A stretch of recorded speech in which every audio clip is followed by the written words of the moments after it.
বোকাজান সমষ্টিত সূৰ্যৰংভাৰ কাৰণে মই প্ৰচাৰ কৰিব আহিছোঁ।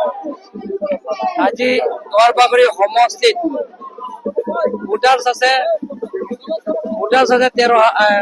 18,000 poll হ'ব 16,000 মান। আজি 13,000 প্লাছ 13,000 প্লাছ মানুহে তাৰ গেডাৰিং হৈছে। আৰু ভাৰতীয়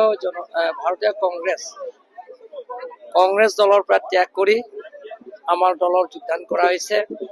আপোনালোকে ডিষ্ট্ৰিক্ট কংগ্ৰেছ উপসভাপতি ভাইচ প্ৰেচিডেণ্ট আৰু ex Bokajan town committee chairman Chandan Patikar আজি আনুষ্ঠানিকভাৱে আমাৰ দলত যোগদান কৰা হৈছে। দুৱাৰবাগৰি যেতিয়া নিৰ্বাচন সভাত যেতিয়া আমি তাত আয়োজন কৰা হৈছে, তাতে আমাৰ চন্দন পাটিকাৰ আজি এক্স টাউন কমিটিৰ চেয়াৰমেন, আগতে কংগ্ৰেছৰ উপসভাপতি আছে, তেখেতে আজি আনুষ্ঠানিকভাৱে আজি আমাৰ ভাৰতীয় জনতা পাৰ্টি যোগদান কৰিছে। APSLC অৰ্গেনাইজিং ছেক্ৰেটাৰী জিলচং ৰংফাৰ সমষ্টি অৰ্গেনাইজিং ছেক্ৰেটাৰী, তেওঁ নেতৃত্বত 107 আজি সেই দলৰ পৰা ত্যাগ কৰি আমি ভাৰতীয় জনতা পাৰ্টি যোগদান কৰিছে। সমান্তৰাল হিচাপে আজি আকৌ দেওপানী সমষ্টিত নিৰ্বাচন প্ৰচাৰ কৰিবৰ কাৰণে মই আহিছোঁ। ইয়াৰ পিছত নেক্সট আমি চুৰপথাৰ কনষ্টিটুৱেঞ্চি, ইয়াৰ পিছত ৱেষ্ট কাৰ্বি আংলঙত আৰু 3টামান কাৰ্যসূচী আছে। গতিকে ৰাইজে ওলাই আহিছে, আপোনালোকে দেখা পাইছে। কাৰ্বি আংলং ৰাইজে বিচাৰে সকলো জাতি জনগোষ্ঠীলৈ স্থায়ী শান্তি লাগে।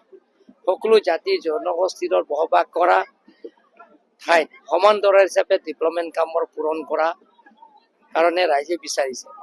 চৰকাৰৰ দিয়া আঁচনিবিলাক, কেন্দ্ৰ চৰকাৰ ৰাজ্য চৰকাৰ যিবিলাকৰ দিয়া আঁচনিবিলাকৰ, সেই আঁচনিবিলাকে যাতে দুখীয়া পৰিয়ালবিলাকে যাতে পায়। আৰু কাৰ্বি আংলং দুখীয়া পৰিয়ালে পাইছে অৰুণোদয়ে হওক, বিনামূলীয়া ৰেচন কাৰ্ডে হওক, আৰু গোটেইখিনি চৰকাৰৰ দিয়া আঁচনি চেল্ফ হেল্প গ্ৰুপবিলাকৰ 10,000 আঁচনিৰ পৰা আৰম্ভ কৰি গোটেইখিনি আঁচনিও ৰাইজে পোৱাৰ কাৰণে আৰু ৰাইজে ওলাই আহিছে। আটাইকৈ সফল হোৱাটো হিমন্ত বিশ্ব শৰ্মা ডাঙৰীয়াৰ নেতৃত্বত কাৰ্বি আংলঙৰ স্থায়ী শান্তি হৈছে। আগতে আপোনালোকে জানে কাৰ্বি আংলঙৰ ইটো জাতিৰ লগত সদায় সংঘাত হৈ থাকে।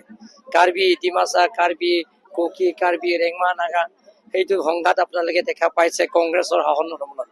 কিন্তু ভাৰতীয় জনতা পাৰ্টীৰ চৰকাৰ কাউন্সিলৰ অহাৰ পিছত ডক্টৰ হিমন্ত বিশ্ব শৰ্মাৰ নেতৃত্ব লোৱাৰ পিছত কাৰ্বি আংলং এতিয়া সকলো জাতি জনগোষ্ঠীৰ লগত একেলগে থাকি আমি এটা সন্মিলন হিচাপে ইয়াত এটা স্থায়ী শান্তি প্ৰতিষ্ঠা হৈছে। হ'ব 100% আপোনালোকে দেখা পাইছে। তেওঁলোকে যোৱাকালি মিটিং, যিটো কংগ্ৰেছ আৰু APSLC মিটিং আপোনালোকৰ টিভিতে দেখা পাব, মাত্ৰ 200 মান আছে। তেওঁলোকে কংগ্ৰেছৰ ফ্লেগ মাত্ৰ 6টা আছে। আপোনালোকে ইণ্ডিপেণ্ডেণ্ট উঠিছে নেকি? মই জানা মতে তেওঁ ডকুমেণ্ট দিব পৰা নাই বুলি কৈছে। আপুনি বিচৰা বাতৰি পাব কেৱল নিউজ 18 এপত। নিউজ 18 এপ ডাউনলোড কৰিবলৈ স্কেন কৰক এই QR কোড। গুগল প্লে ষ্টৰতো পাব এই নিউজ 18 এপ।